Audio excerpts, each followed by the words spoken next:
في الحقيقة في سر سبونج بوب عمره ما عرفه. كل يوم خميس مستر سلطع وشمشون بيلعبوا كوتشينة في السر، وشمشون دايما بيخسر. بس صباح الجمعة مستر سلطع بيروح مقرمشات سلطع وشكله زعلان جدا، ولما سبونج بوب بيسأله بيكتشف إن مستر سلطع ما خسرش فلوس ولا المطعم ولا الوصفة السرية، لكنه خسر أكتر حاجة غالية عنده، سبونج بوب. في الأول سبونج بوب افتكرها نكتة، ولسه رايح لشغله مستر سلطع وقفه، لأن المرة دي خسره بجد. في اللحظة دي شمشون أخد سبونج بوب وشال طاقية الشغل وحط طاقية دلو الصداقة على راسه. سبونج بوب ما استحملش وحضن مستر سلطع وهو بيعيط. شمشون طلع أداة حديد، وقبل ما سبونج بوب يستوعب لقى نفسه متقفل عليه في قفص عصافير. شمشون كان صابر بقاله كتير وأخيراً نجح في خطته. سبونج بوب، ممكن ترجع لي دراعاتي؟ سبونج بوب أخدوه جوه دلو الصداقة، مكان ضلمة ومش مألوف ومليان أجهزة عجيبة. شمشون زق الباب وأمره يعمل سلطع برجر فوراً، ولو رفض شمشون هينقل عقله جوه راس إنسان آلي.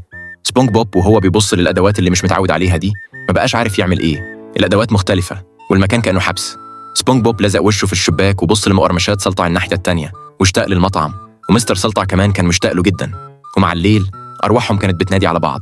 سبونج بوب انهار وما بقاش عنده طاقة للشغل. شمشون كان بيراقب من الشاشة ومش فاهم، ما أنت ممكن تعمل فلوس في أي مكان، ما بالك هنا والشغل أكتر. وبدأ يعصب نفسه، وكان خلاص هيشيل عقل سبونج بوب ويركبه في جسم إنسان آلي. سبونج بوب لحسن الحظ كارين لحقته وقالت له مش المفروض يقسي عليه، بل بالعكس لازم يكسبه بالحب والمعاملة الطيبة. لقيتها هوريه الحنية والتفاهم، وساعتها هيديني اللي عاوزه. في الوقت ده سبونج بوب كان بيتعامل مع الفرن، وفجأة شمشون قرب منه. سبونج بوب كان قلقان، بس شمشون قال له يغمض عينيه وعمل له تصميم للمطبخ شبه مقرمشات سلطع بالظبط، نسخة طبق الأصل. أهو الحوض، المقالي، والأرضية اللي بتزيق. واحد سلطع برجر جاهز يا مستر سلطع. بس كل دي كانت أوهام. سبونج بوب انهار برضه في العياط وبصوت عالي. شمشون استمر في محاولاته عشان يكسب رضاه.